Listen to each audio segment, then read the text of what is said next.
I like the director there. Yeah, he looks like a director. Looks more professional. Like that. Okay, am I in?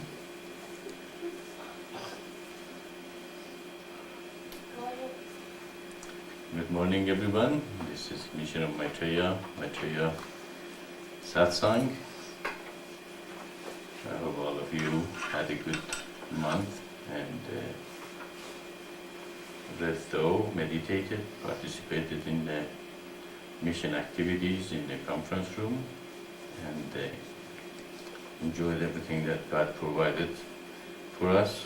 All those things that is given through the mission are very important for all of us to make us focused on God. Actually, every time you decide to come to the conference room and participate in any activities, it's like a baptism.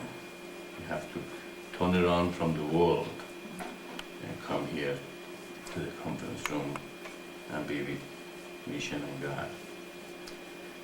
And we have many questions today.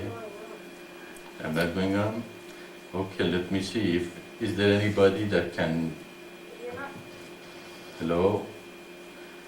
Am I going all right? Is it picking up, guys?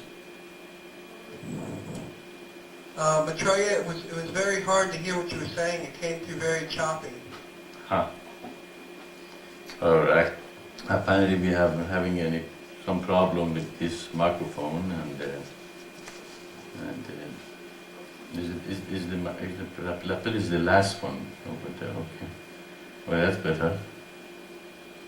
How about now? Can you hear me okay now?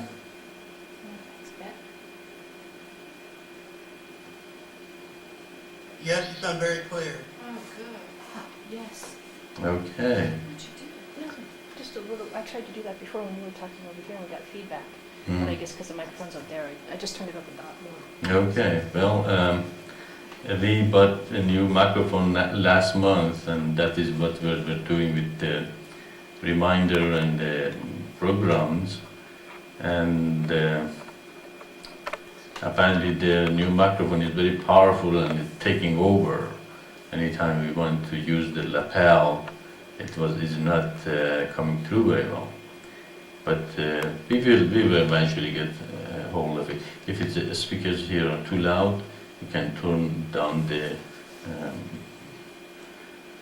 the other one. That one. That's to the microphone. It's better. Okay. Is that better now? Yeah. Oh, okay.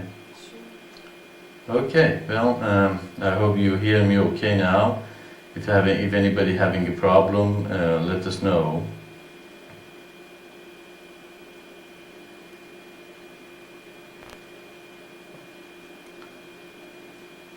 Okay, well, as usual, I'm going to ask if there is any new people in the audience that have not heard about the great sign and they like to hear it again. That is our message, and we like everybody at least hear it once in this lifetime. And that explanation is a call to everyone to come and see that the religions are unified and all of them explain why they have come. There is only one God, and all this revelation come from one source, and there is no separation between humanity. And so that message is very important to be given to every person. If there is any new person that have not heard about the great sign, let us know. Greatest sign. I am still saying great sign, but it is the greatest sign.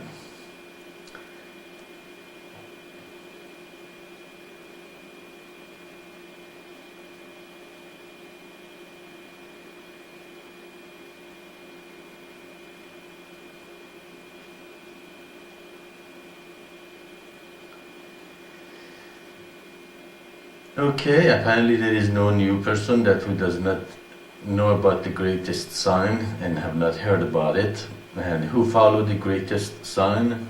The greatest people. That is how you know them. You know them by their fruit. You know them by being great. And who is the greatest?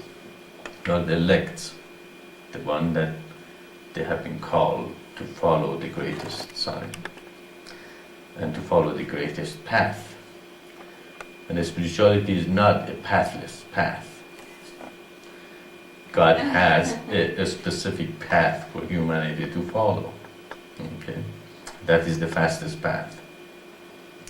Okay, if there is no other thing, we go right to the questions. Go ahead with the first questions. We have a lot of questions. So. The first question is, are the Buddhist states of parinirvana and nirvana similar to the two stages of pure consciousness explained in Tho in the 6th and 7th stages of the eternal divine path? Okay, the question is the parinirvana, and the nirvana is the same as the 2 stages of pure consciousness that we explain in the Tho. The 2 stages, I suppose, they refer to the stages that you reach pure consciousness in a lifetime and you decide to come back and help others.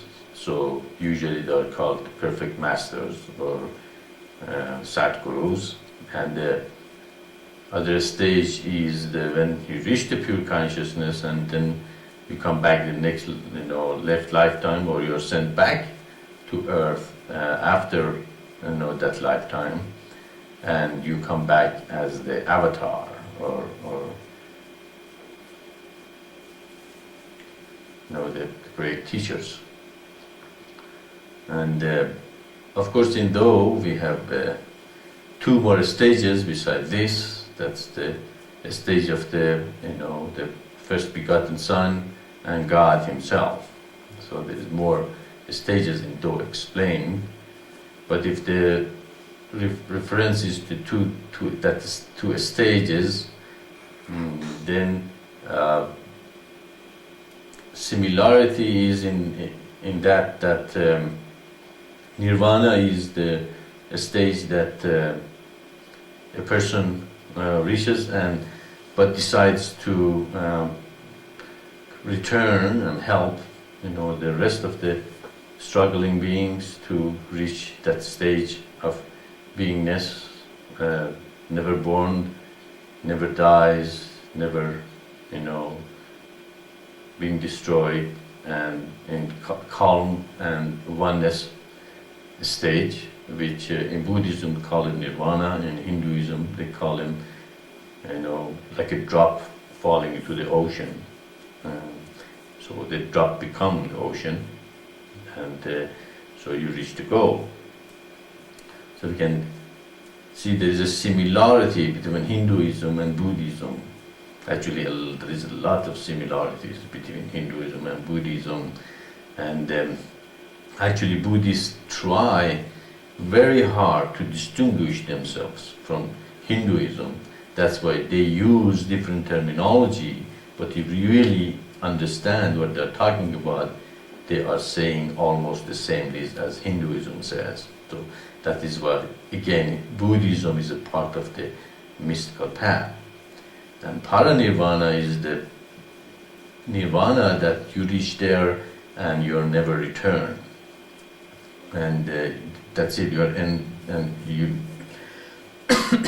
you decide that your salvation is most important than anybody else, and you pursued only your own salvation, and so you reach there and you stay there and you never come back.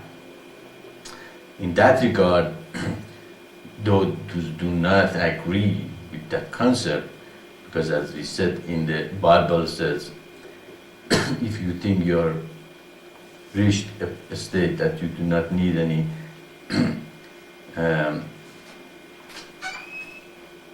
anything, and you're neither warm neither cold, and you think you're rich and all that, what God said, I'm going to do. He said, I'm going to spew you out of my mouth.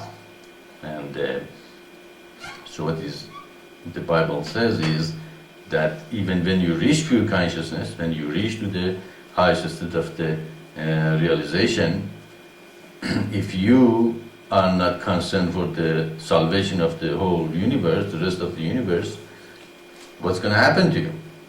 Okay, you're going to be forced actually to come to the body. So we can see in this sense, our teaching does not agree with the Buddhism, and of course you say, well, then we disagree with Buddha. And we have to go to see what is the Buddhism. Which Buddhism are we talking about? Okay, are we talking about the canon Buddhism that believes in the Maha Nirvana, and actually their whole belief is based on the your salvation is most important thing, and you don't have to worry about anybody else but yourself? Or we are talking about Tibetan Buddhism that talks about the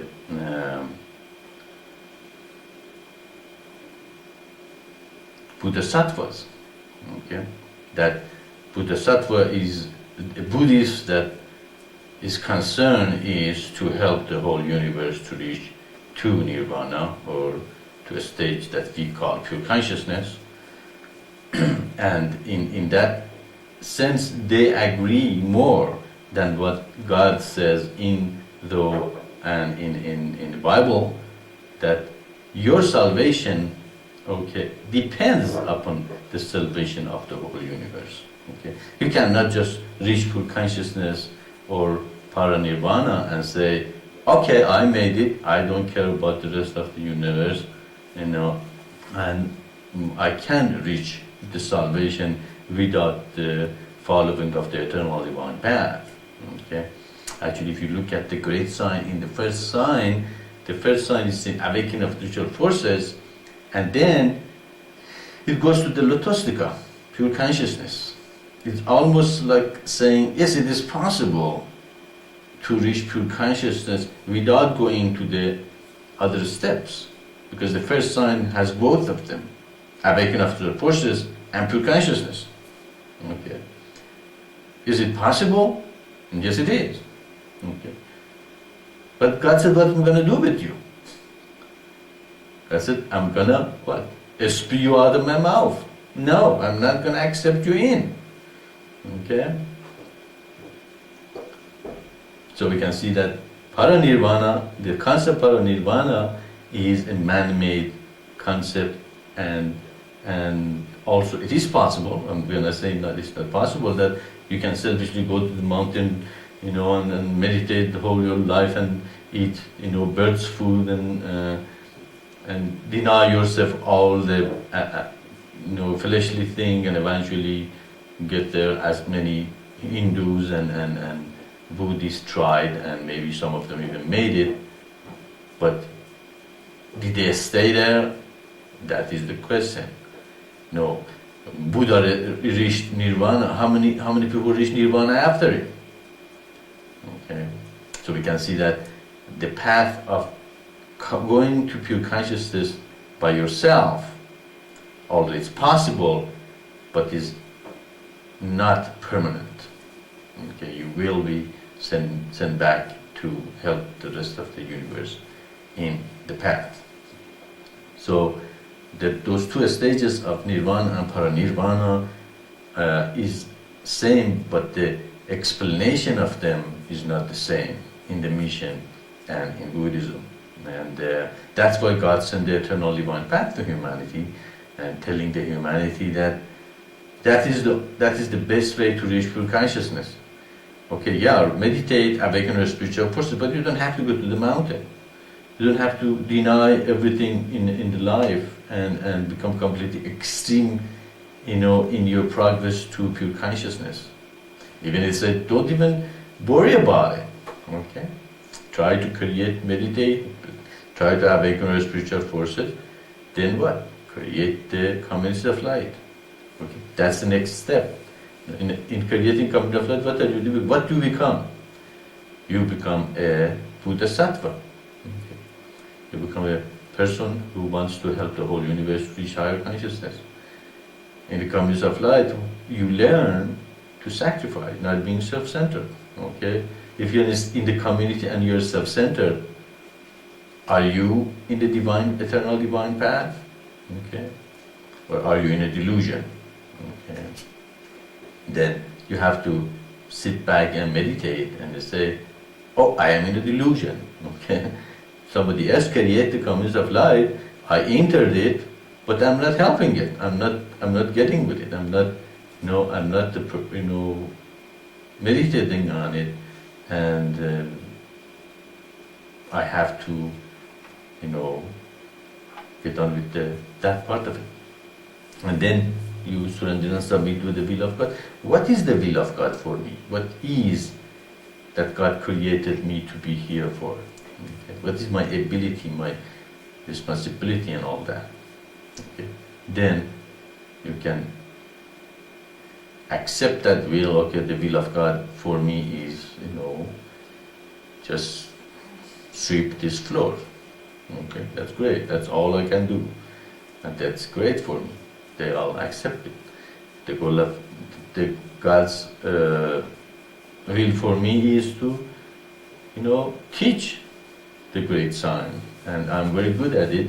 And I don't put my own ideas and teaching into it, but I put what God sent to humanity through, though, and I'll preach that to humanity and let them know that that's what they do.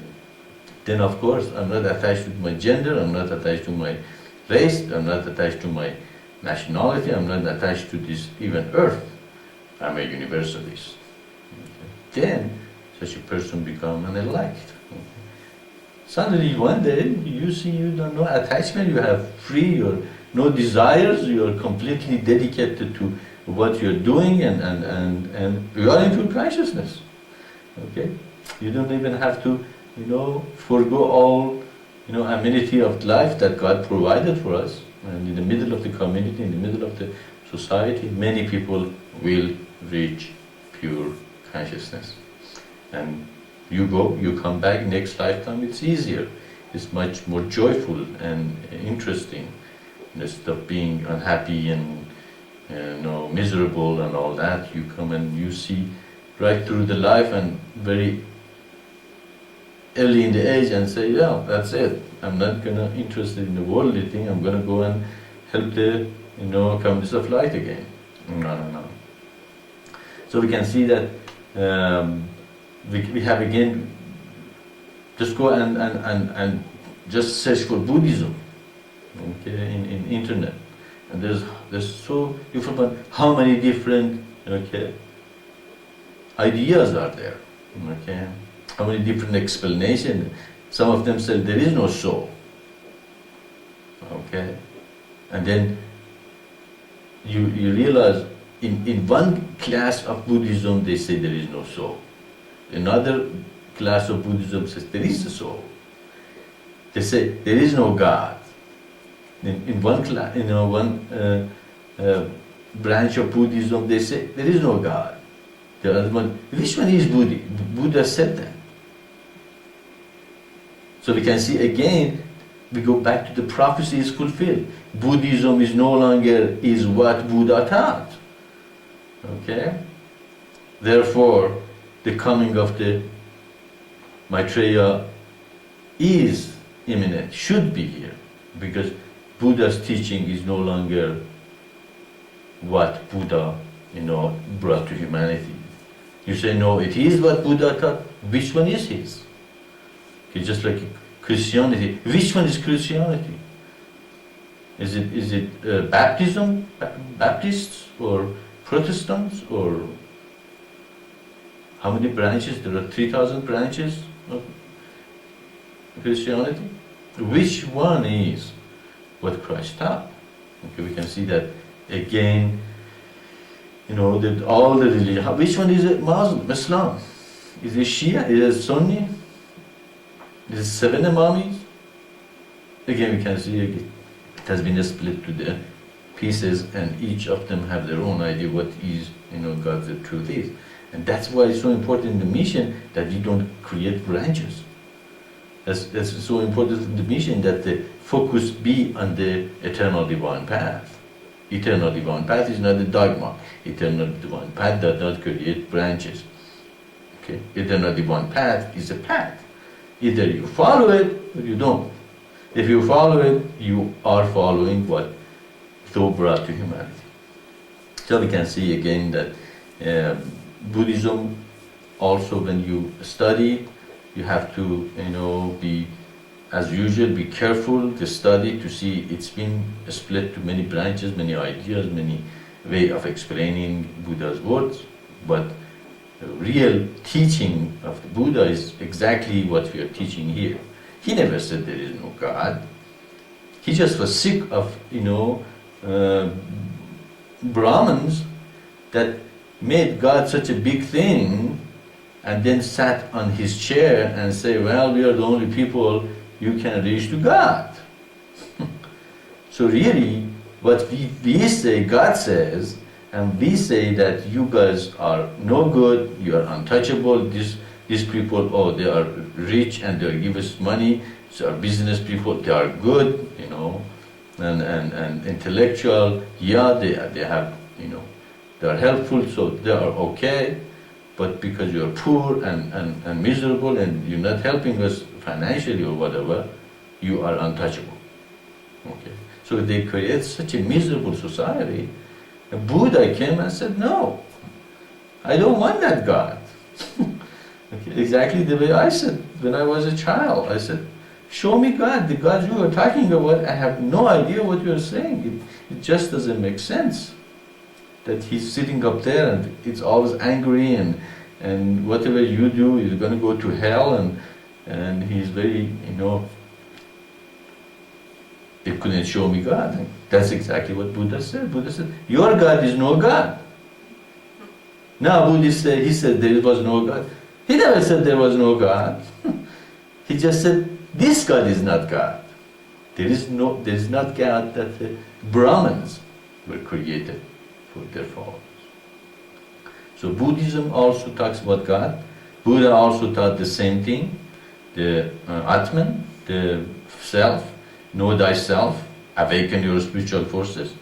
He taught Sangha and Dharma and Sangha. Dharma means your inner nature, or what God has created you to be, and Sangha means community.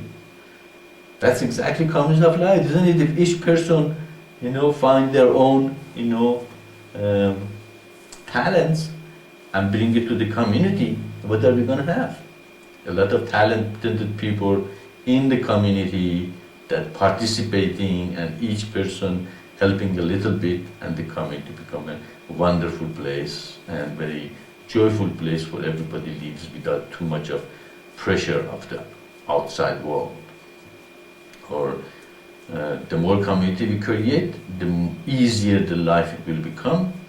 The more we are helpful to each other, the more we will be helped, and it's easy to live.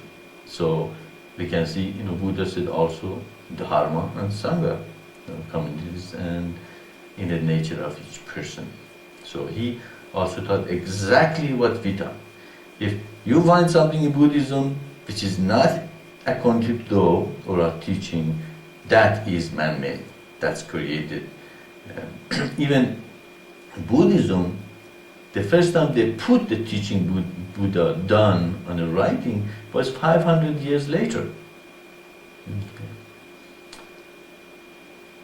We can see Christianity or teaching of Christ was put down in 170 years later, and we can see how much they have changed in it, okay, how much thing they brought into it. Now 500 years later, and with that kind of the communication and transportation between people, probably Buddha, when he came, he had a small group somewhere in India, North India, and they spread out, they told the words to other people, and those people said to other people, and the next this generation to next generation. I don't know if anybody have played the game telephone. Okay, usually they do it in a school. There are 15, 20 kids there. The first kid say something in the ear of the first person, and he says to the second, third, fourth. By the time it gets to the end of the people, it has nothing to do with what the first person said. Okay. Now imagine that telephone play happened 500 years, and then the last person said, "I know what the first person said." That's what this teaching was when they said.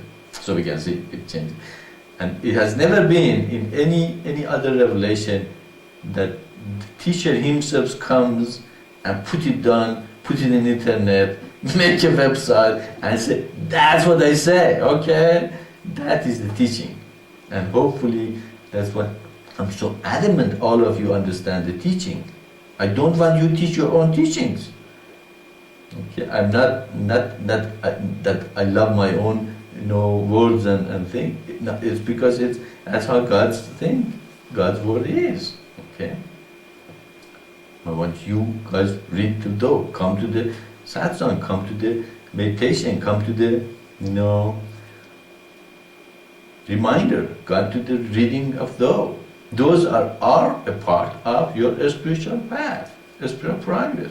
If you are not doing all of them, okay, then you cannot be my disciple. You cannot say, "Oh, yeah, I love your teaching, but I'm not going to come to your reminder and follow, reading though and all that." Okay, that is a part of the things I require you to follow and do. Okay, because I want you to start teaching my teaching, not just throwing good words and say, "Oh, see, that's a pretty word I say." But pretty words are just pretty words. Tart does not cook the rice. Okay? So like people who say pretty words have a hard time to manifest their pretty words. If the pretty words doesn't become to the manifestation, then what the good is it? He didn't say you know them by the pretty words. He said you know them by their fruit. It's okay to know pretty words and use them, but fruit is more important. So answering this question in essence is, yes, that two stages are the same, but the understanding of it is not. Yes, so bodhisattvas are important than reaching nirvana and escaping the delusion and suffering of the world by yourself. And as though it says that is impossible. You cannot reach pure consciousness, you cannot reach nirvana by yourself. If you do, then you will going to be sent even in a more miserable situation that you have no way even knowing that the goal of the life is to become divine. And you will be miserable, and as read the Bible, it's right there in chapter 3 of the Revelation, to explain what it means to be a spew out of the mouth of God. It means that we have no choice. We have to get on with the eternal divine path. We have to get on with the communities of life. If you want to progress spiritually. If you don't want to progress spiritually, then that's your choice. Either you're not going to be born next lifetime, or it's going to take you many lifetimes, and you're wasting your time now. That opportunity has been given to you, and this revelation has come to you, and now you are still, not progressing and getting on with it. So it is your choice. You choose your way, God chooses His, way. And if your way and God's way is the same, then you are in synchronization with the universal mind. You will progress. If you go away from it, then this opportunity of having this body might not be offered to you. Next lifetime. So it's not a threat. It is, but but you have to realize, again, that the eternal divine path is the shortest path to pure consciousness, and you cannot reach pure consciousness, selfishly. Does that make sense?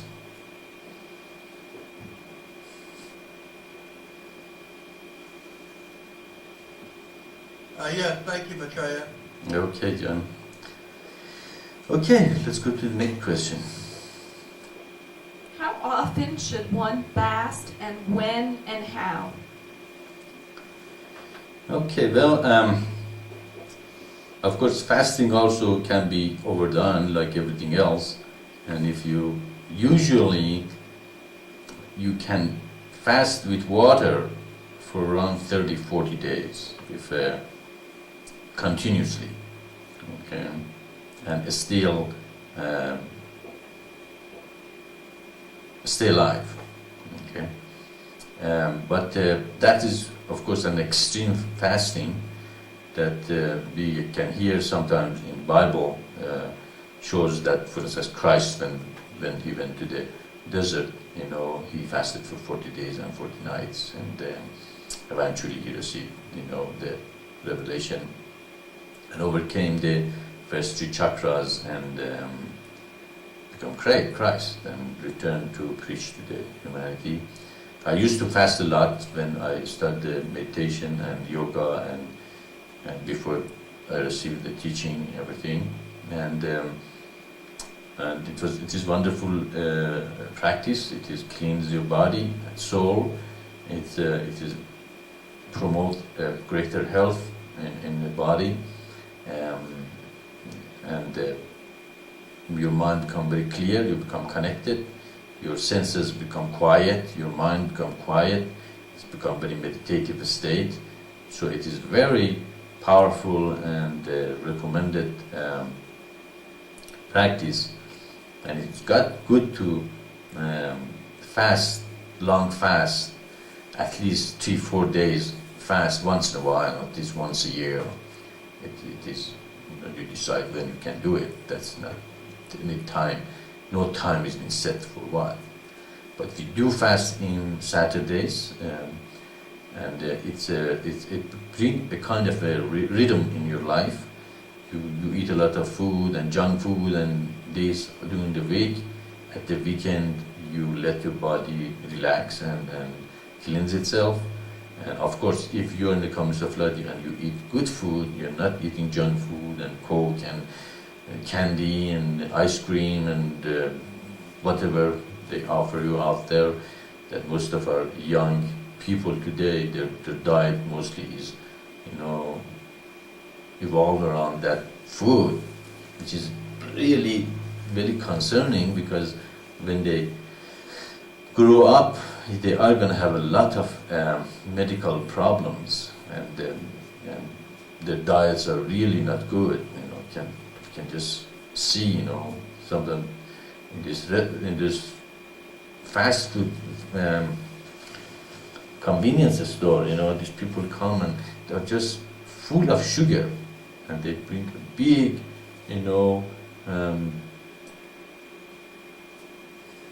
I call them, to put the drink in glass or cup, and they buy 44 ounce another cup, and they think that's gonna quench their thirst. Actually, they make you more thirsty.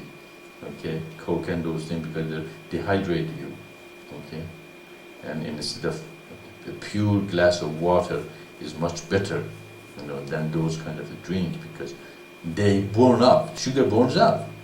What do you think it's going to use to burn up? It's going to use water. It needs water too. So it heats your body up. So you think you need more water, so you eat more drink. Okay, you eat more Coke, and you add to the problem. Okay. So a nice fresh glass of water is better than everything that has full of sugar and thing in it. So we eat all those things. If we at least fast in the Sabbath, we let our body to get rid of some of that junk that we put in our body during the week. But if you eat good in the communist of life, that's even better. when you come the fast time comes, you naturally gonna fast without any headache or any problem because your body is in such a good shape. Okay, but if your body is toxin and you start fasting, what the body is gonna try to do to get rid of that toxin? That's what the people get nauseated, headache, and they say, no, I can't fast. Whenever I fast, I get nauseated. But continue, okay? It's okay. You're gonna get nauseated, you're gonna headache, but in the long run, when you do that many times and regularly, eventually you're gonna overcome it. And so fasting is a wonderful practice, and if you do it every week in Saturdays, it's become a routine. It become easier. Your body become, synchronized with the weekly practice of fasting. So you become much more healthier person. And Disconnect. And it's not reconnected. what? We're disconnected and it's not reconnected. It's not connecting. No, Okay. Okay, I was not connecting. it's connected, but our name isn't on there, nothing's going on. Okay, can everybody hear me out there? Somebody says if you can hear.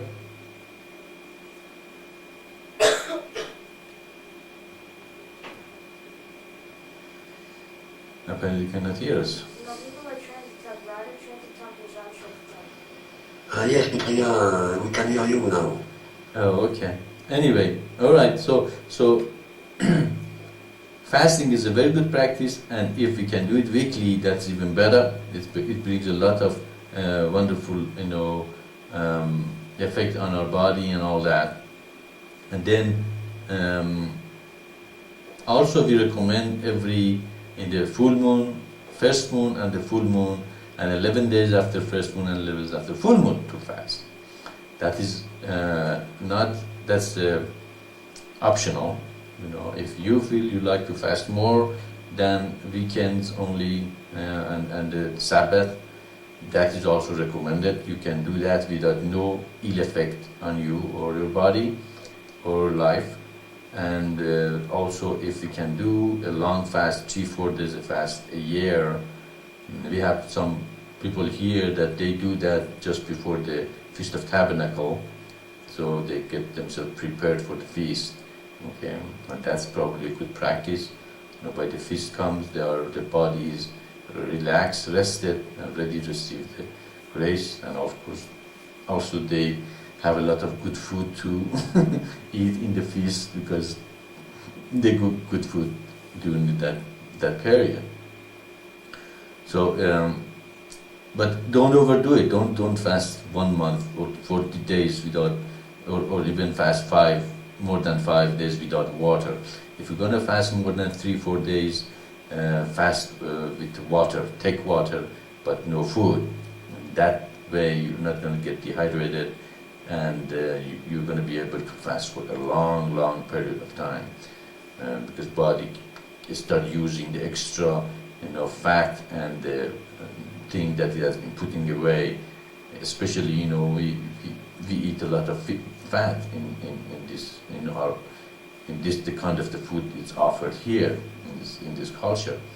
So it's fasting once in a while help us to put away those fat that we intake, and body doesn't have time to burn them. That's why we create fat in our body. But says, what can I do with this?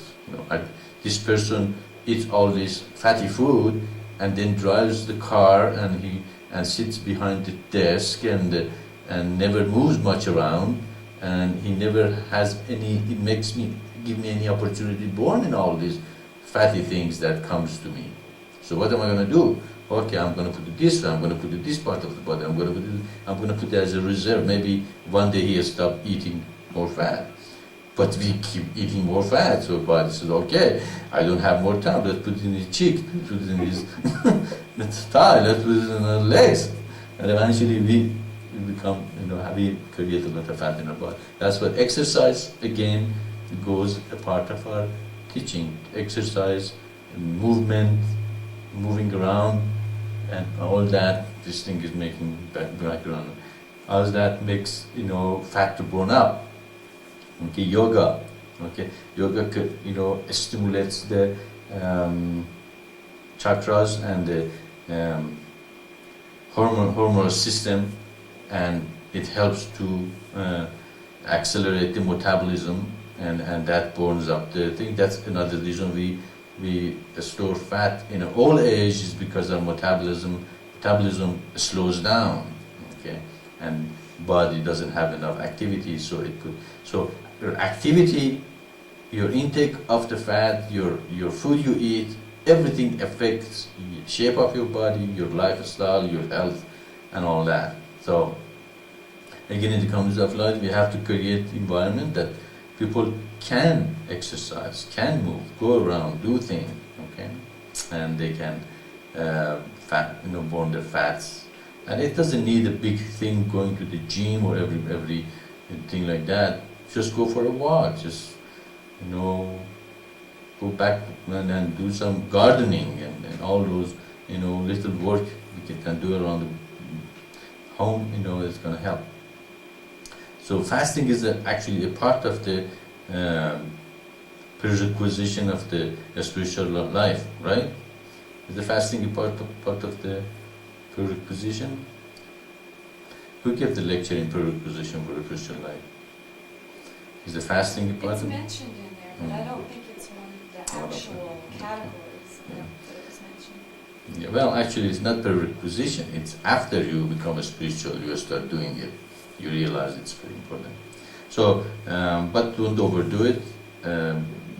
But it's been given really. It's very effective. If you fast weekends, if you fast the full moon and first moon, especially for people who are not married, in the full moon, especially the effect of the moon is it pulls the liquid of the body up to the brain. Okay, because what is it? What are we? How much of our body is water? Isn't it 75% of it water? What the moon does to the ocean, it makes tide, doesn't it? Okay, so same thing, it affects us the same way. It pulls the liquid, which are liquid, toward our brain. What happens when there's a lot of water and blood is in the brain? It's overactive. It works fast, more actively than usual.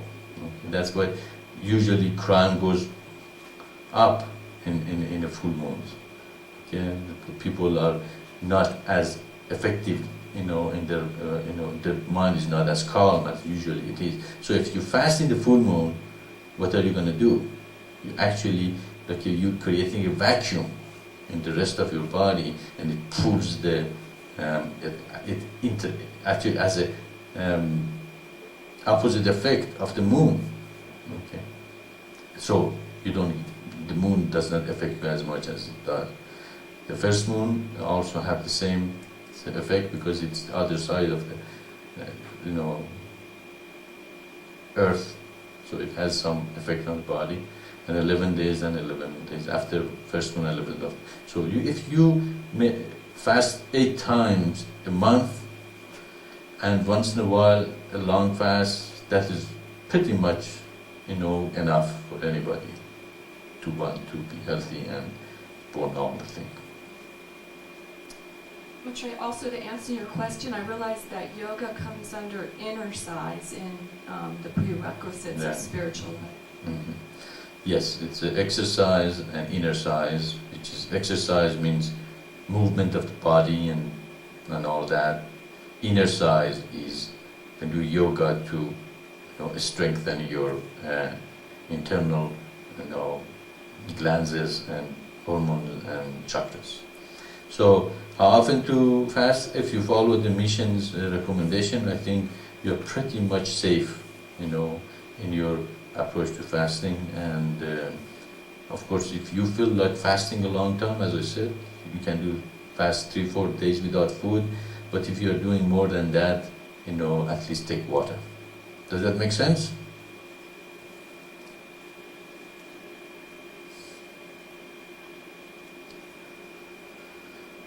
Okay, I'm sure it makes sense. So let's go for the next. The Bible says that Esau was the only begotten son of God, and the Quran says that God did not have a son. But the Quran does confirm that Esau was the Messiah. Can you please clarify these points?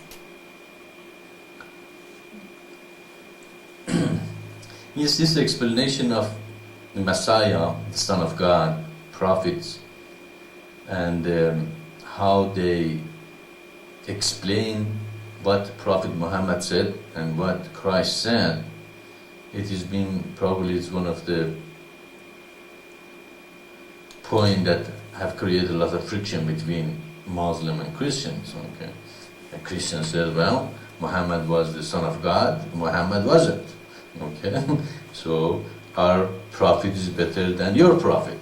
Okay, or we have the Messiah, you have a prophet. Messiah was the Son of God, was a prophet, just even a messenger, even we don't know he really was a prophet because he was in Christ's second coming. Okay. So there's a lot of misunderstanding and misinterpretation in this regard. But that we explain it, in Do and in our other Satsangs, the concept of Messiah really means the Spirit of God comes to earth. Okay? And what the Spirit of God can do, can He come to earth and say, I'm here? We're disconnected. Okay, well, you should connect us then.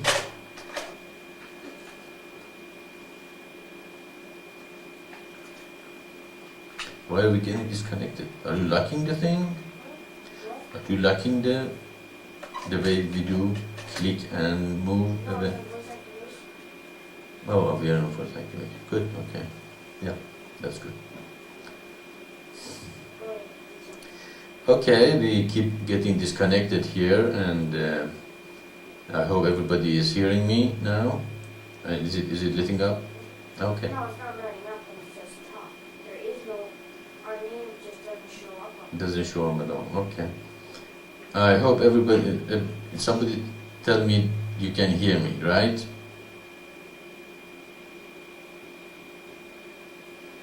We can hear you, Maitreya. Okay. All right. Well, we are getting disconnected here. Okay. The concept of Messiah is really means the Spirit of God comes to earth. Okay. A Spirit of God comes to earth. Really, the Spirit of God is always on earth. It never moves or leaves. The Spirit of God is in everything. Okay. There is nowhere that is not. Okay. But how can He manifest Himself in the most effective way? Okay. His Spirit is always there, giving Satsang, is with us, is trying to give us the eternal divine path and the unification of religion. But are we listening? No, we're not listening. Okay. Now, how He can manifest Himself on earth? He needs a human body. Okay? That's the only way. He can have a mouth, He can have a hand, He can have a leg, He can walk, He can talk the way you can understand it or we can understand it. So, His Spirit comes to that body and that body manifests on earth and become His representative. Okay? And that is the concept of Messiah, which Messiah means anointed one. Is that right? And anointed one means the person is been chosen for a specific function. And so the Messiah is, it's also called the Son of God, because He is, what is the Son? Son is in the image of Father, isn't it? That God created Adam. Was Adam in the image of God? That's what the Bible said. Adam was in the image of God. And he was His son. Okay. So the Son of God is in the image of God. He's the duplicate of Him. Okay. Now He brings His word to humanity. Okay. Now what the Prophet does Prophet Muhammad was the Spirit of God on earth who brought the words of God to humanity. Therefore, can we call Prophet Muhammad also Messiah? Or can we call Isa also a prophet? Okay. So these are the words that have the same meaning. It explains the same thing. God's Spirit comes to man. Okay. And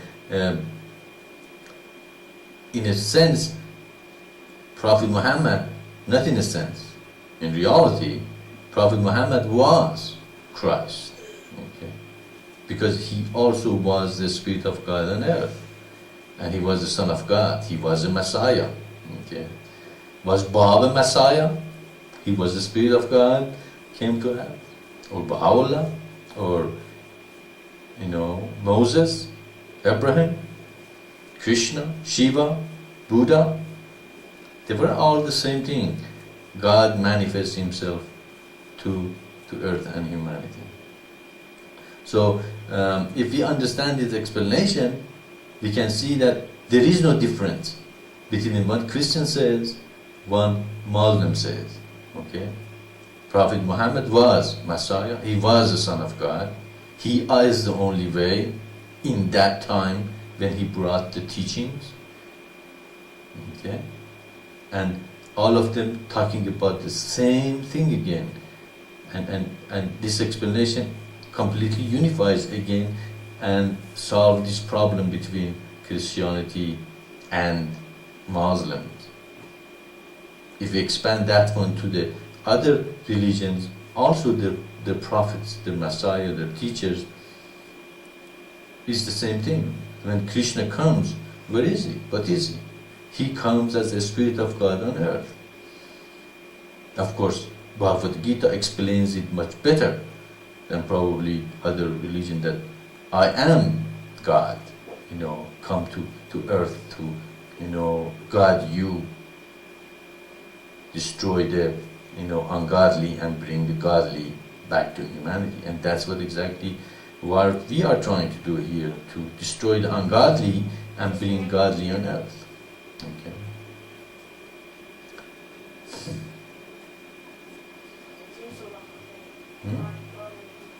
That's getting annoying. Disconnected all the time. Okay.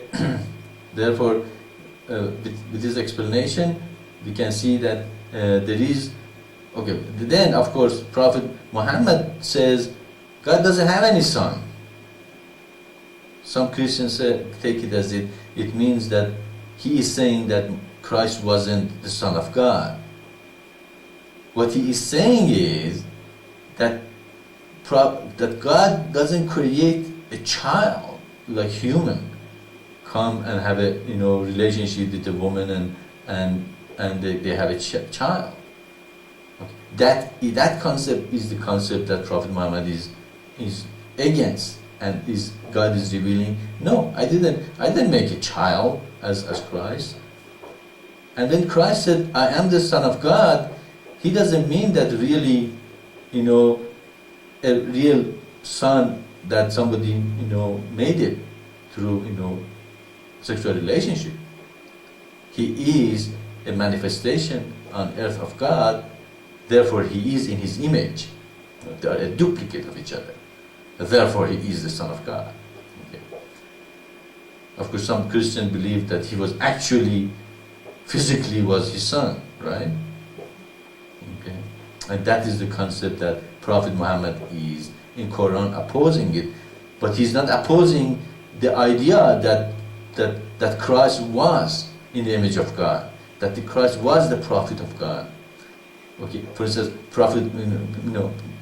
Christ says, no one goes to the Father but through me. And Prophet Muhammad says, listen to my prophet and whatever he says. Are they the same thing? Nobody goes to the Father but through me. Also, what the Prophet Muhammad says is what I say, and listen to him. It's the same thing. That whatever my prophet says, or the Messiah says, or the Son of God says, is from me. He doesn't make anything up of himself. Therefore, follow what he says. Okay? So this, what Krishna says. Krishna says the same thing. That you can't go to the Godhead, but listen to me. Isn't the Bab and Baha'u'llah and all say the same thing? We say the same thing. Now, of course, they were all saying the same thing in that station, that level. They brought the revelation, and they were correct. Okay, in that time, in that revelation, in that period, what they said was the way. There was no other way. Okay, but now we are saying, look, all of them were the way, but each of them were a part of a greater way. Okay, that manifests the whole teaching of each of them and unifies them together and shows the whole path. Okay. So we can, with the explanation, with throwing away the dogmas, we can say God never contradicts himself. Okay. Never he reveals anything is contradictive. But we have to realize what he meant. What is the meaning of the Son of God? What's the meaning of the Messiah? What's the meaning of the Prophet? They are the same thing. God comes to earth, God's Spirit comes to earth, and he needs a body, and he prophesies this body is going to come. Okay? And when he prophesies this body is going to come, he probably sends the same spirit, the same soul, the same being that he has used for many times. If I have somebody that teaching mission very well, and I have some invitation, somebody come to teach, somewhere in South Africa, which actually we have, there's a tribe there, they're asking us, when Maitreya is going to come to their tribe, they're waiting for Maitreya to come. Do I send my best teacher? I will. I recognize this person is a good teacher. The Spirit of God is with him or with her, and they are going to do a good job. Okay. And therefore I say, okay, so and so, I'd like you to go and teach them. But of course, if they're busy and they're trying to make money and do this and that, and they say, no, I don't have that time for you right now. I have to do this and that, then what should I do, Then I don't have anybody that, to send them. So that's why we need the teachers that are dedicated in the mission, and they're very good, and we can send them out and preach and teach. So he sends the same being over and over again and said, he's a good job, go back again. Okay, so he prophesies, he says such a being is going to come, and when that time comes, he fulfills the prophecy. He sends that person. But the spirit behind that person is God. That is the most important part. That person is a man, but the spirit is behind him. That's what Christ, in one part he says, I am one with God, me and the Father are one. Another time, one person comes and tells him, good rabbi, and he says there is no one good but God. Isn't that a contradiction there? Why? If you and the one are God, you should be good rabbi. But you can see in one time he is not connected, he is just a plain rabbi. In other time he is connected, he and God are one. If we can see that it's a man.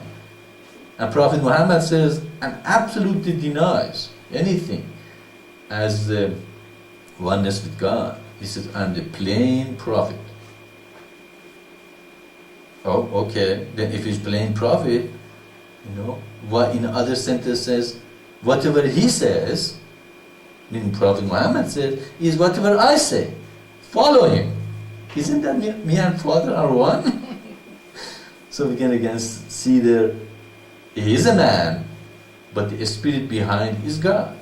And he has to be prophesied to come. Okay?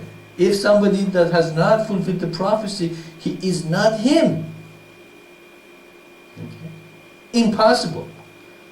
Is the imposter. He's not going to do it. That's why we are here, again, are called for this. We are here to see the prophecy is fulfilled. If the prophecy is fulfilled, and you are called, then what's the most important thing in our lives? nothing but to get on with the mission, to participate in the mission, to create the commerce of life, dedicate our life into this. Okay? Stop complaining at all, whatsoever. Okay? Because, if there is something we can do in the highest possible in our life, we should go ahead and do it. And just accept and become one community.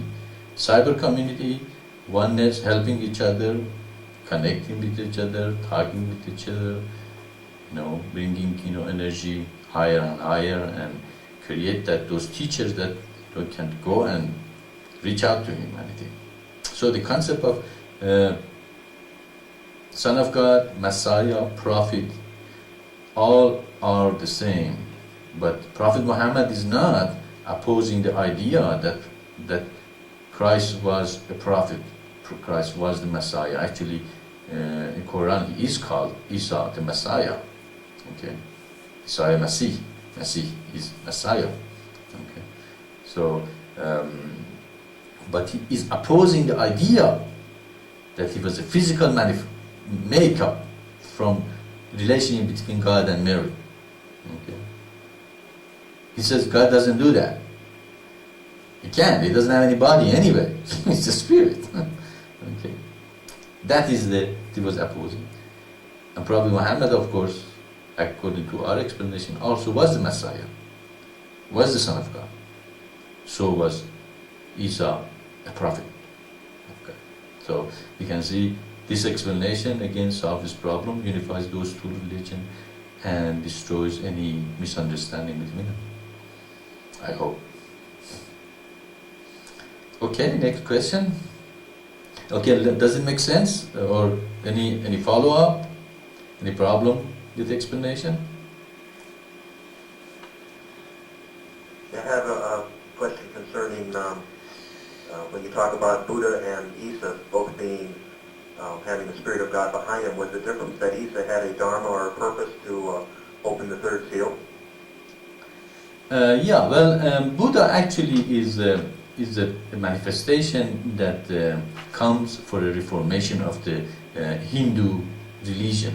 As I said, Hinduism had become so engrossed in power trip and caste system and create such a society which was absolutely destructive to human physically, mentally and spiritually, that God had to come and destroy that concepts. And that's what then Buddha comes and said, don't worry about God and Brahma and this and that.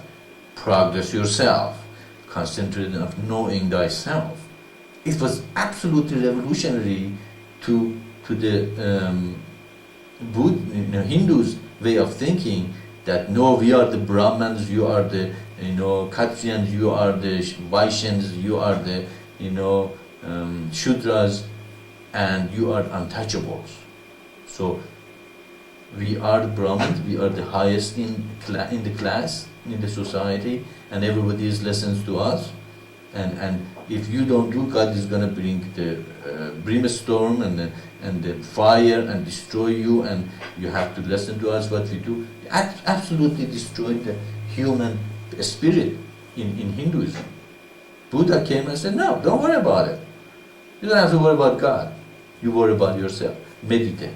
You reach nirvana. He even changed the word God and all that to nirvana to absolutely bring a new concept. That's why a lot of people start following him, because he started making sense to them.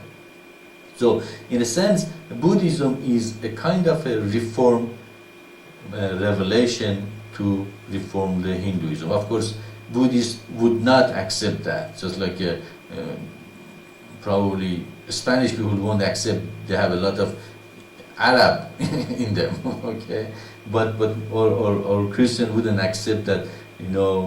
Christ wasn't really the Son of God. Okay, that is the dogmas that man has created. But in reality, Hinduism and Buddhism is absolutely close to each other.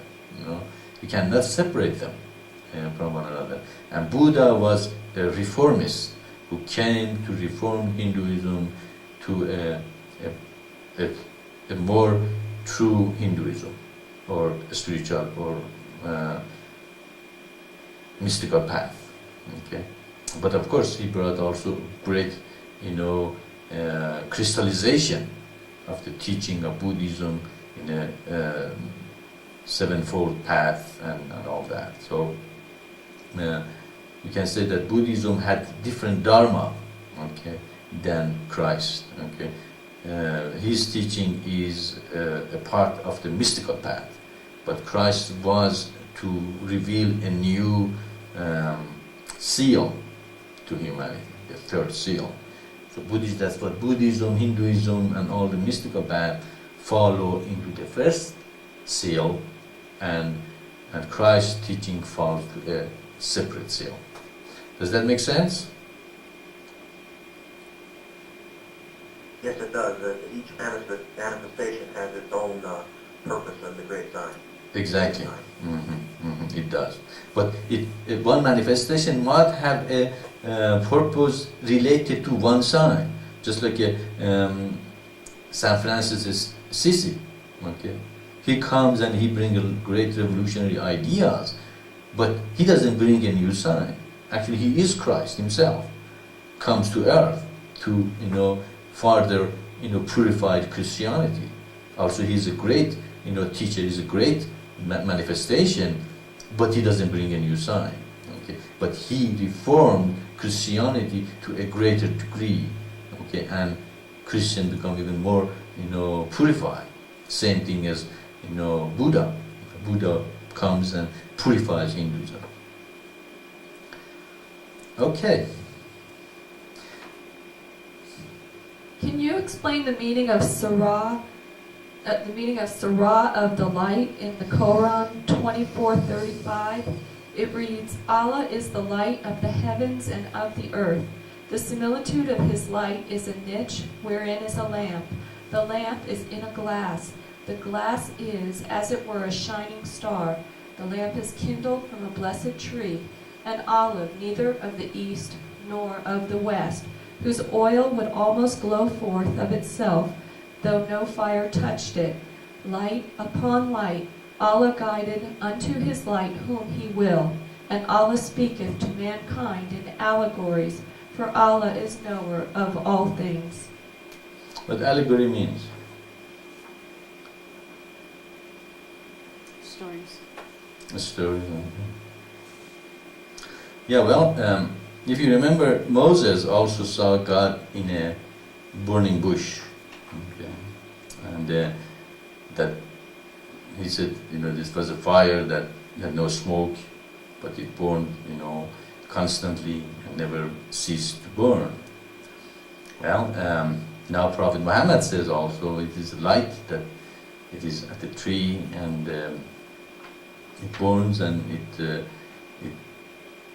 you can see it in the west and east, and whenever you are, and all that. So he says in a story. Should we also say it in a story in this revelation? So we have to what? We have to explain what did they meant, don't we? So we have to again clarify and explain something that was a mystery to this point. Okay. Now, what could it be that burns and it is on the tree, and the explanation that is just was read from Quran? Again, explanation goes back to the mystical path.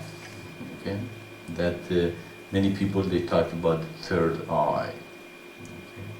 If you study the third eye and then you listen to it, to the explanation of it, it has to open. Okay, and something when it opens, you can see things you usually don't see. It's an eye that resides in every man. Okay. And that's exactly what it is. The third eye is in your meditation. When you go in a higher meditation, you will see an eye in your third eye area. Okay. It is bright. It's like an eye. It's like a burns with no fire or any smoke. It is bright, it is in everyone.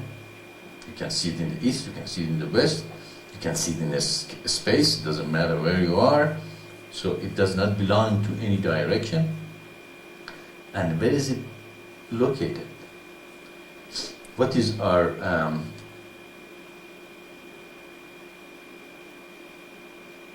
nervous system looks like? Doesn't look like a tree, upside down tree, that branches going to the earth, and the root of it is in our brain, and on. So we are an upside down tree. That's why it's been said that world is like an upside down tree. The more you climb it, the more you go away from God, and the more you go to the world. Is it our senses are like climbing? The more we climb our senses, the more what happened to us? The more we go to the world, the more we fall. Okay, so our nervous system is like a tree. Our brain is like a root of the tree, and our third eye is at the top of the tree. Okay, and when you meditate and you reach a point that you open your third eye and you see that light, that bright light, you will understand the meaning of those sentences. So the meaning of those sentences means that God is within you. God is with you. God is that burning bush that is within each person. And Moses opened his eyes and saw that burning bush. It was not up in the mountain. Maybe he was in the mountain and meditating, and he thought he saw it outside himself. But in truth and reality, it was within himself. He opened his third eye and he saw the brightness of the third eye, and some people become so attracted to the third eye that they forget about everything else, and that's all they wanted to do. That's what meditation is. Can become kind of a trap sometimes, because you might have wonderful experiences that become very important to you than anything else. But Moses didn't sat on the mountain and said, "Oh, I'm going to stay with this light for the rest of my life and not go and help the children of Israel away from Egypt," which means world, okay, and take them to the promised land, which means pure consciousness. Okay, he didn't.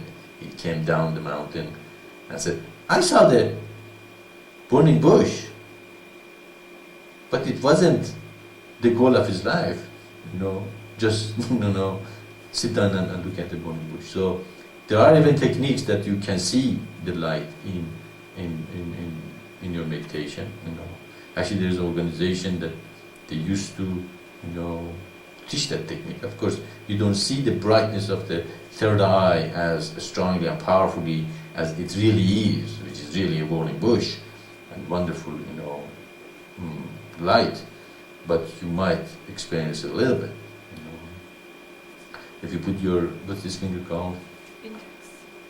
Index finger. If you put your index finger on your third eye and your thumb and other finger, what's called middle finger, over your eyes, and squeeze your eye toward your third eye, okay?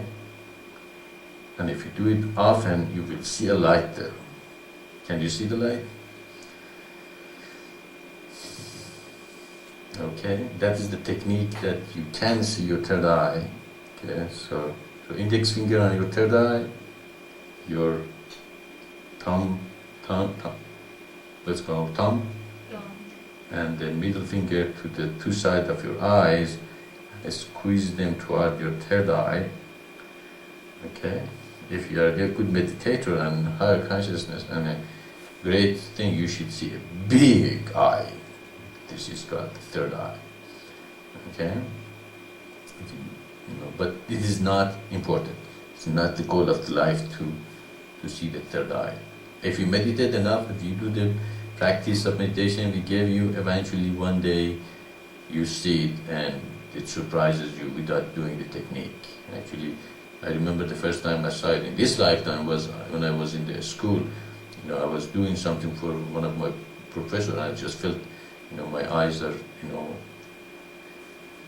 kind of need to be, scratched or something. And I pushed them together, without knowing the technique. And I saw the light, I said, wow, what was that? Okay, and it's wonderful light, it's beautiful. And you see, it looked like an eye, actually. Okay, thank you very much. Are we connected now? No. When should connect It takes it? a while to connect. Does it? Okay, well, we keep this disconnected. Anyway, it's a wonderful eye. It looks like an eye, actually.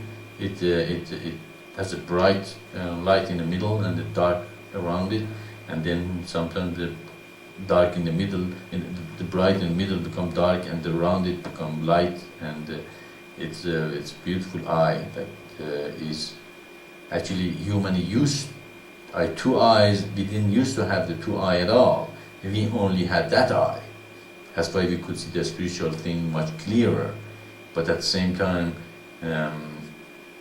it can be destructive. If you use your third eye for gaining power and all that thing, you might hurt yourself and other people. It's just like, that's why God closed it. But it's going to be open for a lot of people now, and a lot of more people will see the third eye, and will realize that really this two eye is the artificial eye. A real eye is something within which sees much more than that. But at the same time, we should not use them for, on a spiritual reason and gain power and all that. So when the Prophet Muhammad is talking about that light and all that, he is talking about this light within each person. Isn't the Bible says the light shines in the darkness, and the darkness know it not? How many people really know that light exists within them? They do not. That's why, because they are in darkness. Okay, so we can see that even Prophet Muhammad is revealing this thing to them, but in what? In a mystery way, in a what's called the story. Allegory, in a story, in a way. But now the truth again is being given to us, what it meant, what he said. Okay, so humanity again are given the truth, and nothing left in mystery for you. And you have to give this to the rest of humanity, because the mystery of God is finished. Those who listen, they will come to us and be with us. And those who don't, I'm afraid, not gonna be incarnated for a long time. Does that make sense?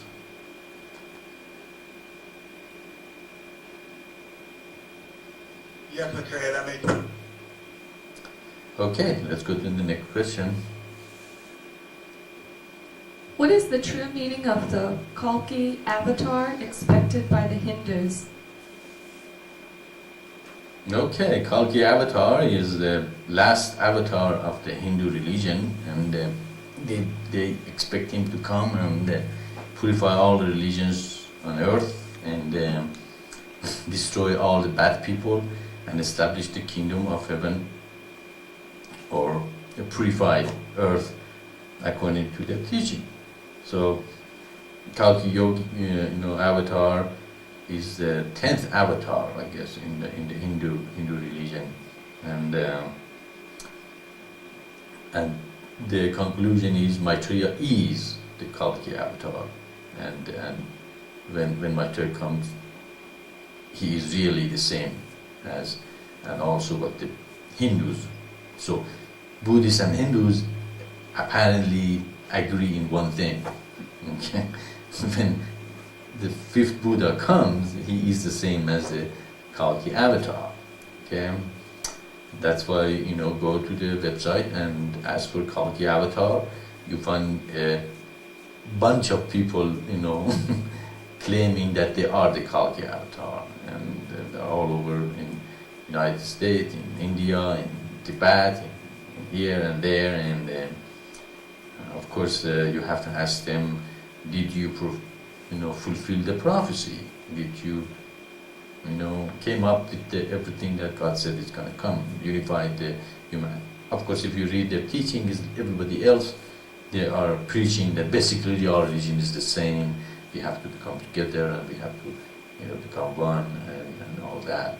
And but we can see that our teaching is unique in that it doesn't say our religions are the same. Okay, it says each religion had a specific message for humanity, and on and on. All of you know that. So, so in essence, it's confirmed the same thing. What the Prophet, what the Muslims are waiting for Mahdi to come as the person that purifies their religion. What Christians are waiting for Messiah to come again, purify their religion.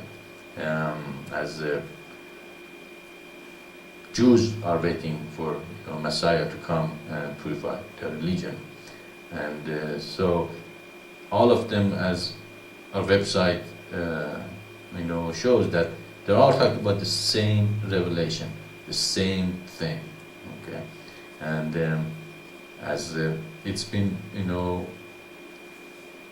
understood very deeply with all of us, the message is more important than the messenger. Okay, actually, when the messenger becomes more important than the message, what happens to that religion, with that revelation? Okay. It doesn't mean you should be disrespectful to the messenger and not like him and all this, but messenger is important because of the message. Okay, because the messenger is the person who brings the message that confirms first God exists. Okay, that's very important. Most of humanity don't believe God exists. They really don't. Okay. A lot of people say things. Second, message is important. Okay. The message is the eternal divine path unification of the religion. Third, the Kalki avatar, the Messiah, the Mahdi, the revelations like this does not come along easily. Okay? Get connected. As you're getting annoying, I see. What are you doing there? Are you disconnecting us all the time? They're connected. They can hear me? Okay. So so we can see that not anybody. A lot of people claim they are all these things, but they are not. The third is we should get attached to the person. We just go to this website. They're all attached to this person. He is Sai Baba. He is this. He is that. He is the manifestation of God. He is. But what is the teaching? What is the message? So they are in a worshipping of the image, okay, instead of what God is trying to say to humanity. Okay. Again, we can say message important. That's what we have to do, and coming of such a message and such a beings are very, very, very rare, and when they come, they connect you to God. That's why it is so humanity. It's so important for humanity to be told that don't be attached to anybody or any image, or any person or anybody, but to God. It's just gonna completely, bring a lot of unification to humanity. But all these people are not separated because of these little gurus all over the place. Okay. But all of them are connected to God.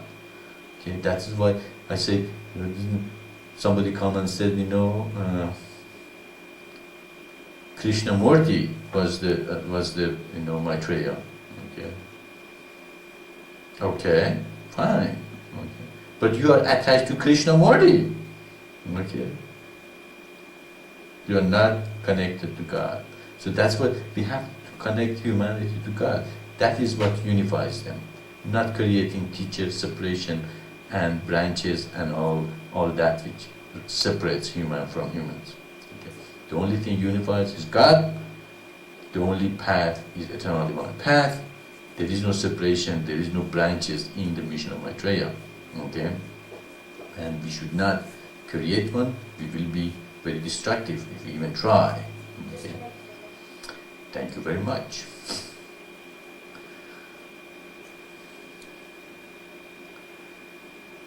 think you're gonna have to call that place again.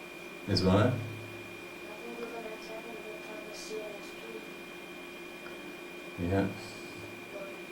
Okay. Okay, we are getting disconnected here again, and Kalki avatar is the avatar of the last avatar of the Hindu's religion. It's just like every other religion. They also believe that there's going to be a last one that bring the whole thing together, and we can see that the whole thing has come together. So we have to take this good news and spread it all over the earth. We have to reach out. We have to not stay where we are. Okay, we have to get this message going to everyone, and get this teaching going, get this mission going.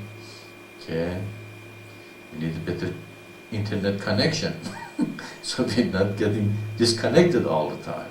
Okay, if people come here that they know very well about the computers and get on with the creating the server and the system for ourselves, and the publishing company, and everything that we can reach to humanity in the greater degree.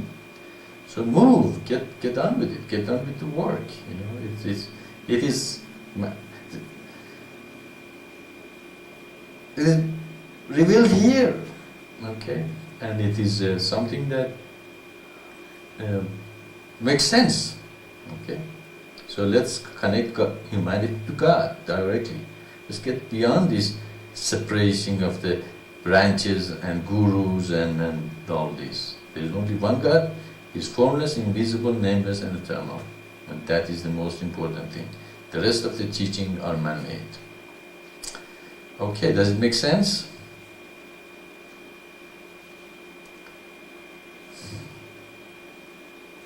Yes, thanks, Maitreya. John, the people who asked this question, are there or did they ask these questions, or it's all yours?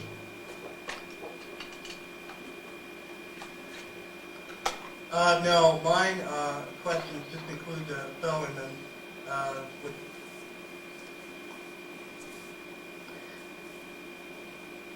He got disconnected too.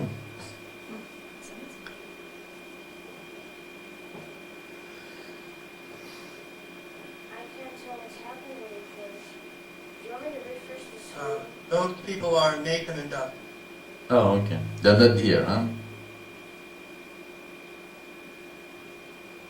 No, they are here. They're listening. Oh, okay. All right. Okay. I hope it makes sense to them. If it doesn't make sense to them, tell them they can have follow-ups. Okay, if it makes sense, let's go to the next one.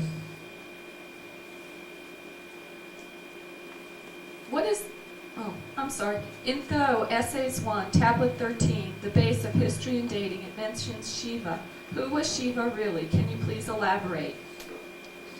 Okay, well, we just talked about the 10 avatars of the Hindu religion, and they include Krishna, Shiva, and Buddha, and all the great, beings in that religion that they count them to 10.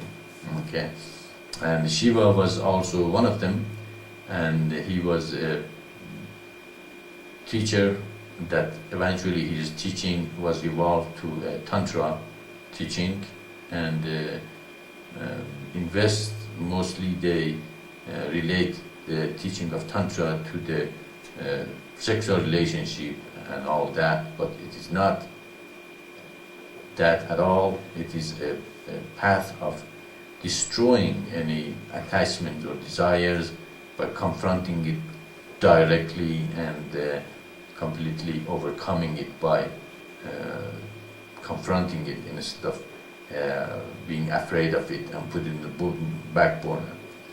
That's why the path of Tantra is a very direct path that usually the person is put in situations that they have to face the their fears, attachments, desires. And if they didn't fall, they progress. If they fall, they fall, and they never make it. So it is, and the Shiva, of course, is always depicted of a sitting in a meditation pose with the skulls in his neck, and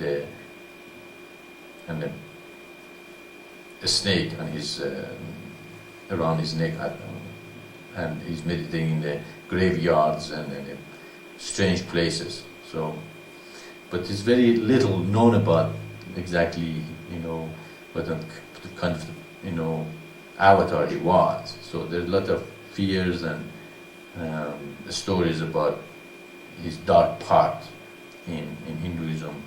He's been taught, and but there are symbolic meanings, and so his path was the path of the direct, facing your problems, spiritual problems, and overcoming them. Actually reaching a point, not being affected, even being in the most gross environment.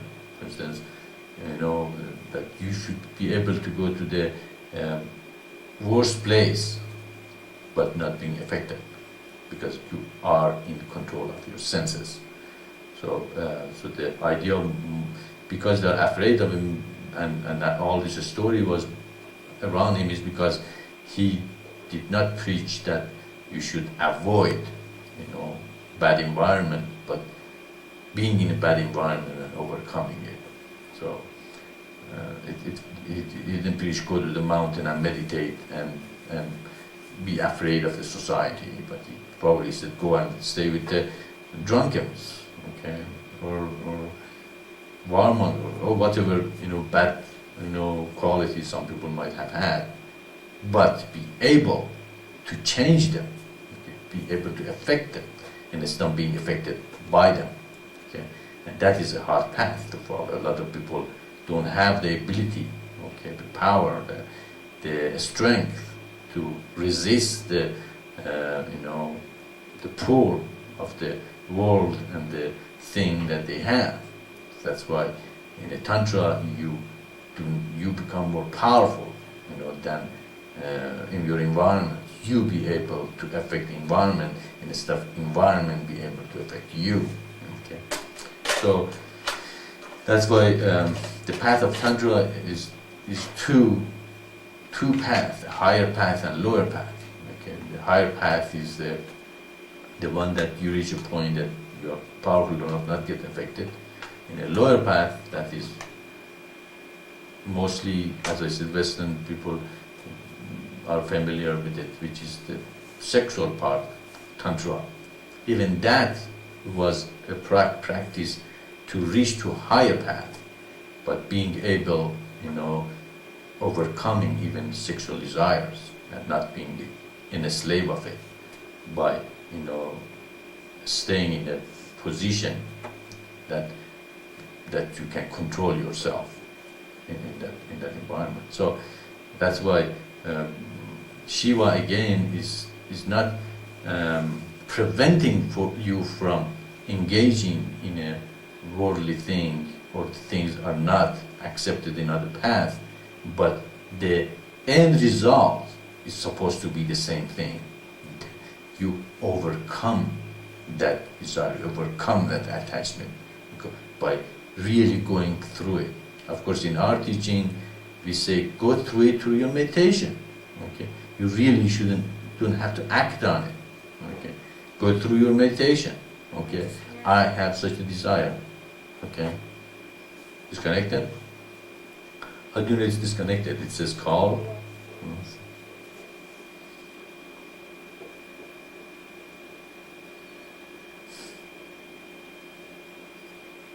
Am I in? It's a dry mouth today. I'm trying to break my fast. Am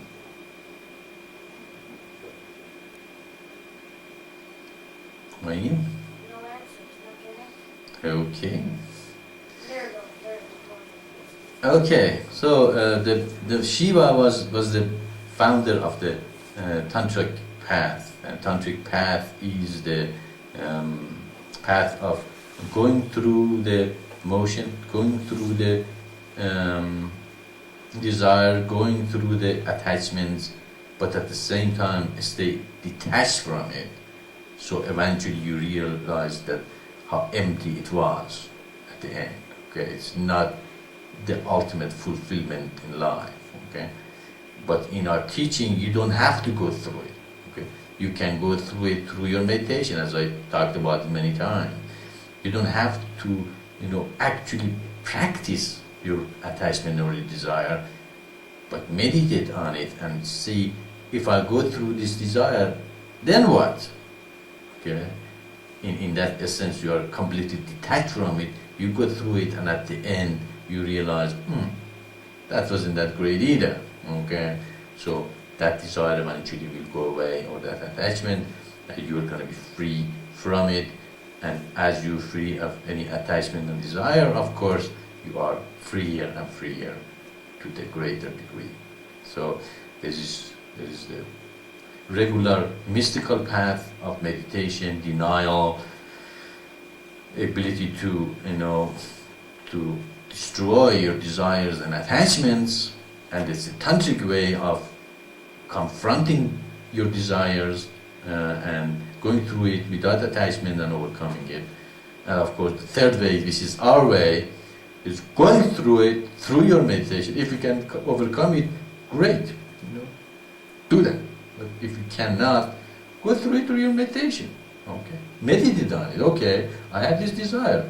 Okay, what fulfills my desire? What is that desire that it's affecting me? Go through it in your meditation. And at the end, you say, wow, that wasn't really great either. That's not really what I am here for, or it's not the ultimate, thing, and little by little those desires and attachments go away. Does that make sense?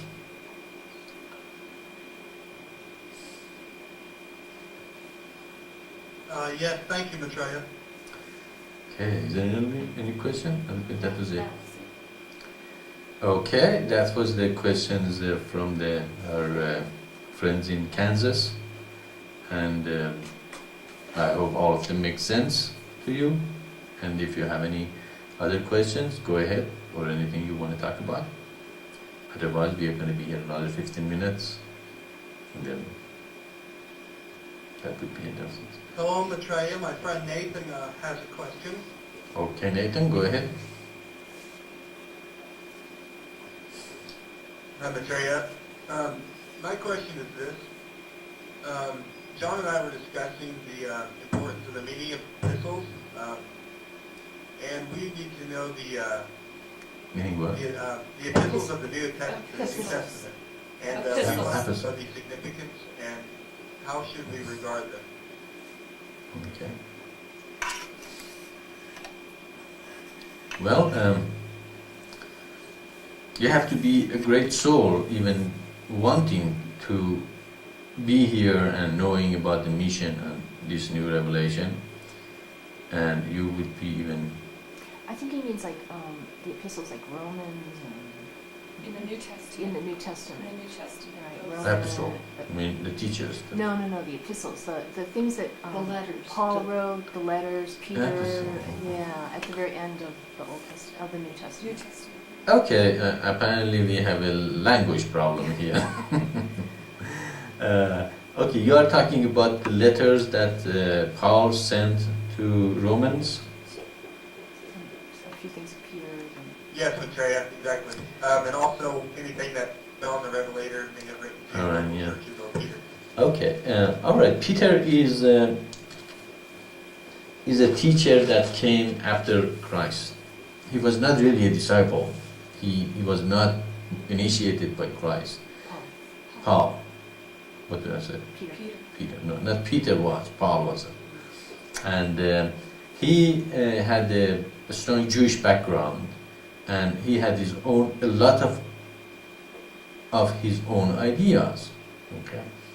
And he brought a lot of those ideas in his teachings. Okay. We are not saying he didn't have any truth. We didn't say he wasn't a realized person. we don't say that he did not say anything that makes sense, but there's a lot of things that it is made all by himself. Okay, so approaching his teachings and those letters, and actually the whole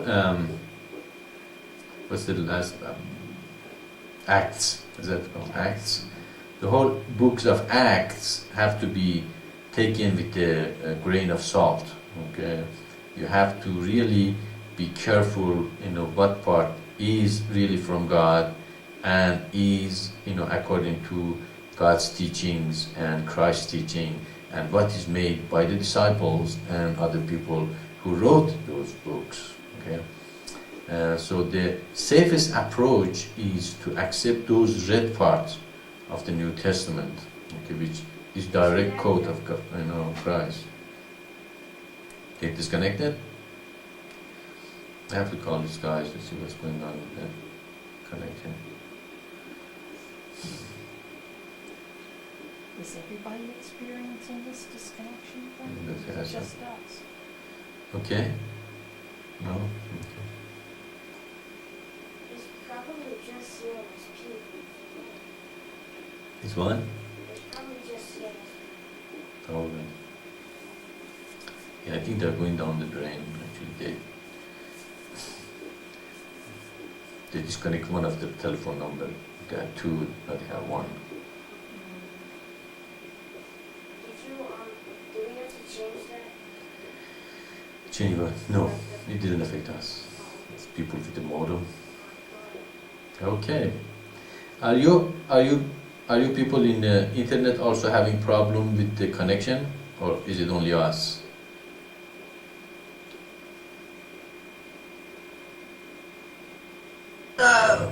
That we're okay, Maitreya. What does that mean? She got cut off. She did. She didn't. It did not come through. Yeah.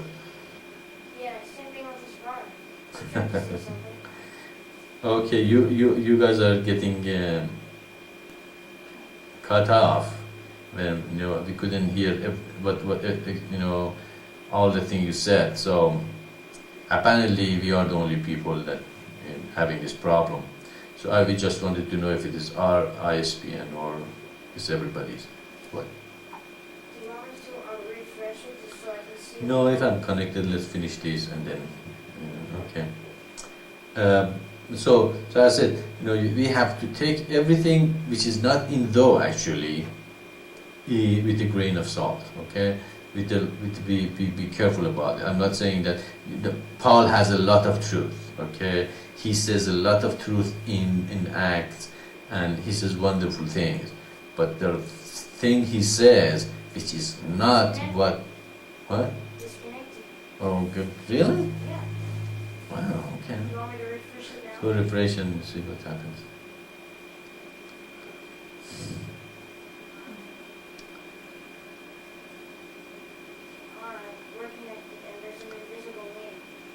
Is it? It's me. No, it's not me.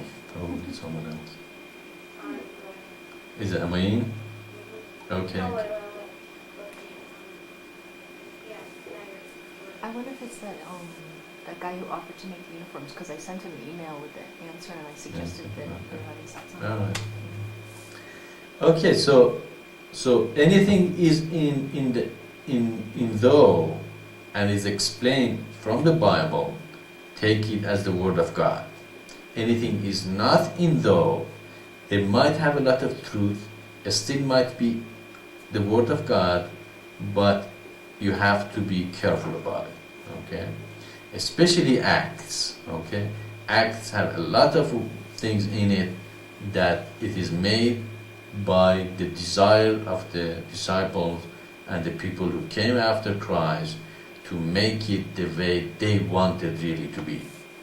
Okay, so it is not something to disregard or discard, but it is not something completely put our faith on them completely 100%.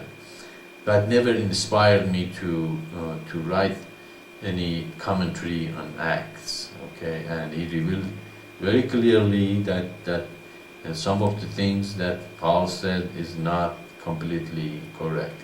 Okay.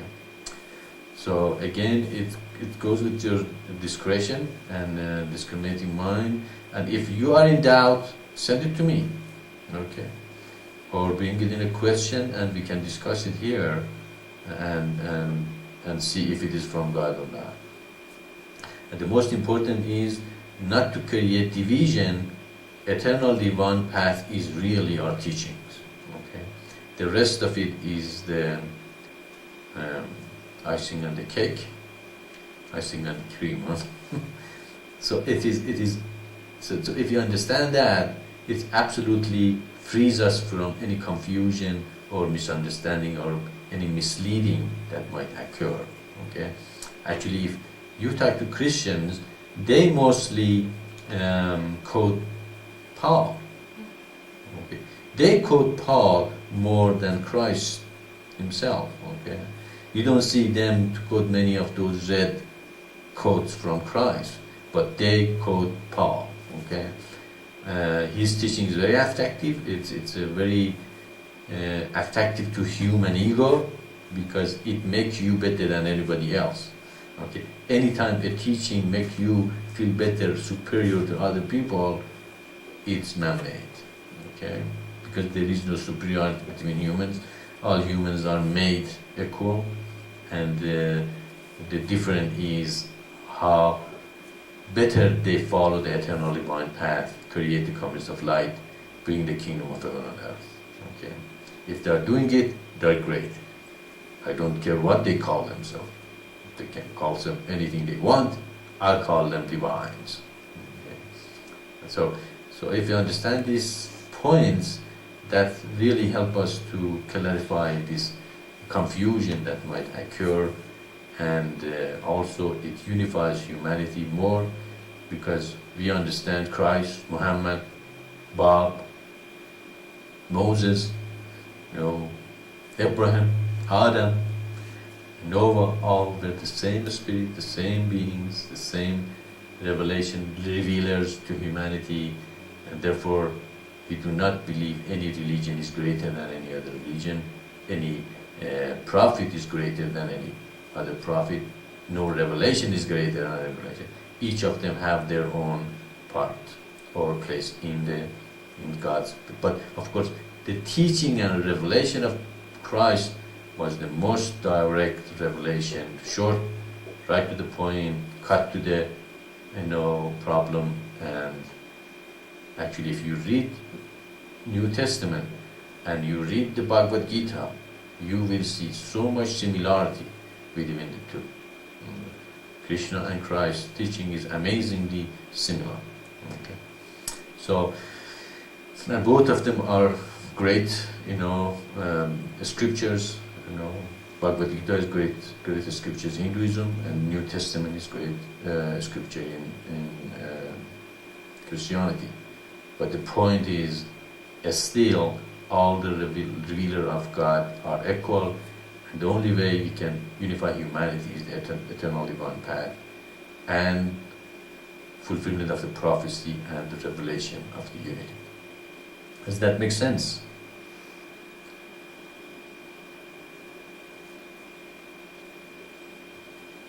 Yes, that makes very good sense. Thank you, Maitreya. Okay, all right.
Maitreya, it's Shakti. I have a question.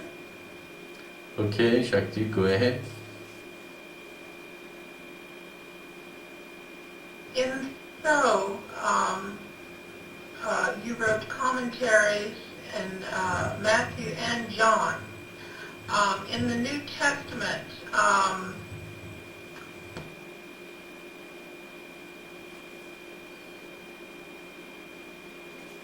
reading from you other than these two? And also, did Paul write in? She's having that problem again. That problem. Where she goes off for 2 seconds, and next thing you know, she's a paragraph down. Remember last year, Speaking had so much problem in the lecture because she was reading and she cut off, and then 2 minutes later, she was a paragraph farther from where we were. Okay. Is she still talking? Well, says she's still talking. Oh, no, her light, I think she got this. No, we got this. Sure. Thank you. And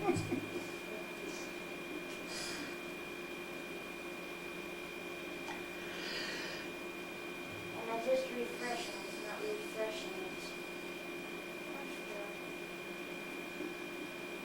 Are we connected? I refreshed it so I could see what was happening, and now it's not refreshing. It's turning on the connection to server issues.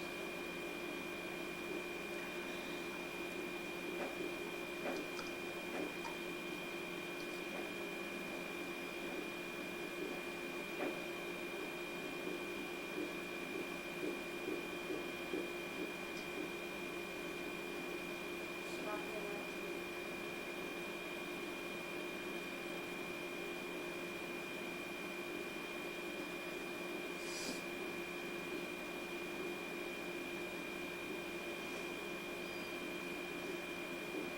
It's not connected.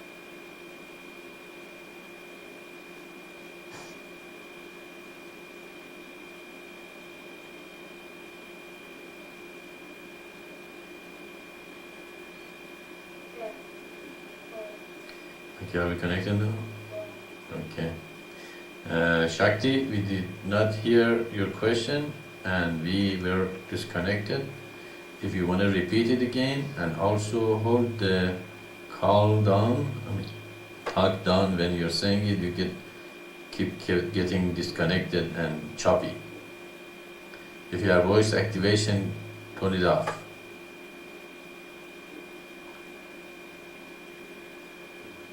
Can you hear me now, Maitreya? Yeah, go ahead. Yes, go ahead.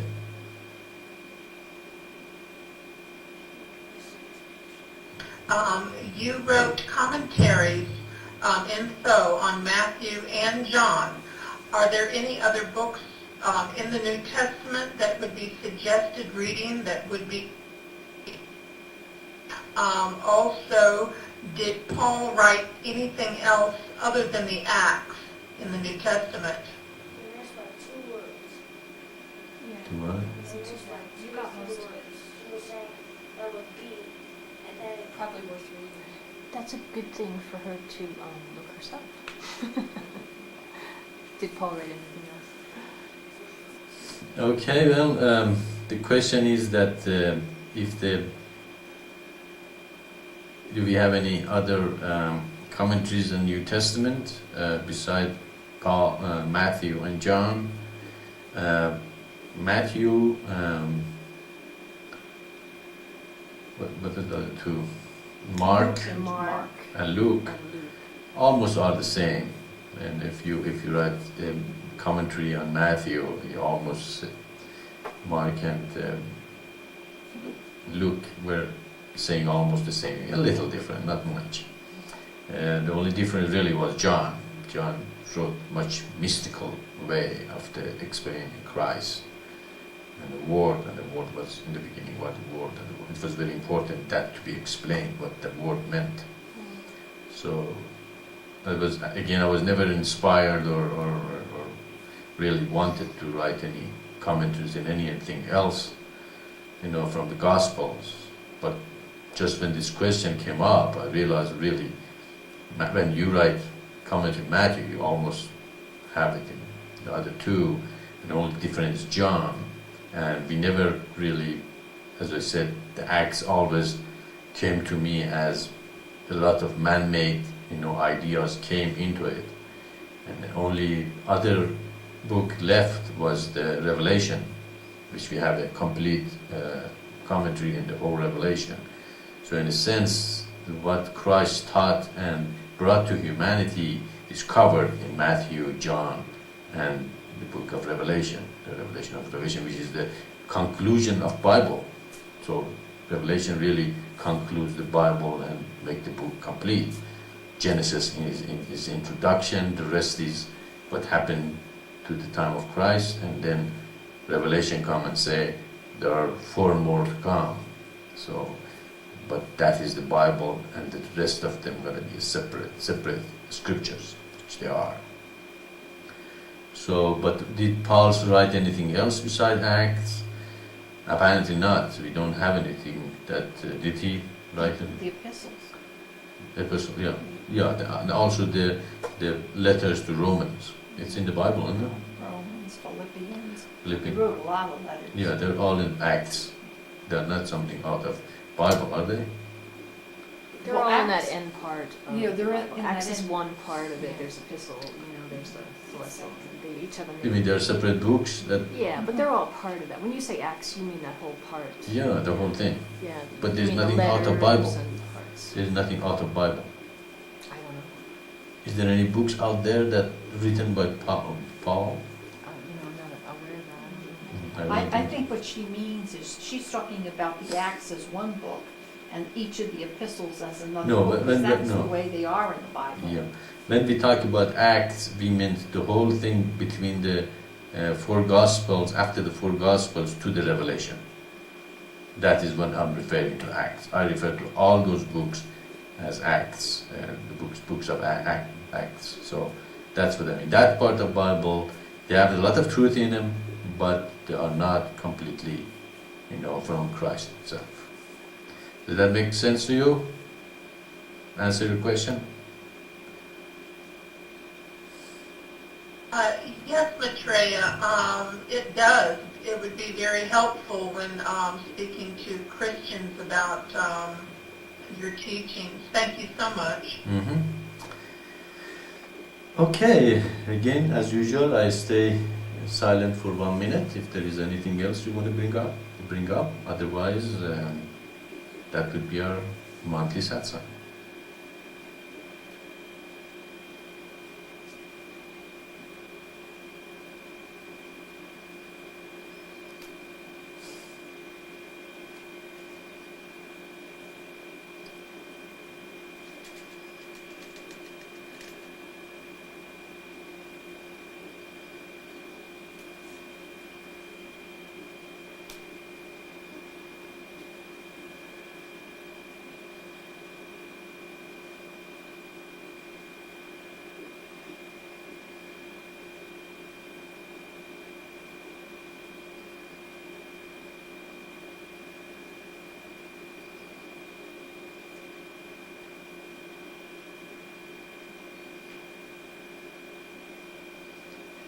Okay, then I leave you all to God's hand. Have a good month. Maybe you should call Maitreya the avatar of explanation. Salam. See you next week, next month.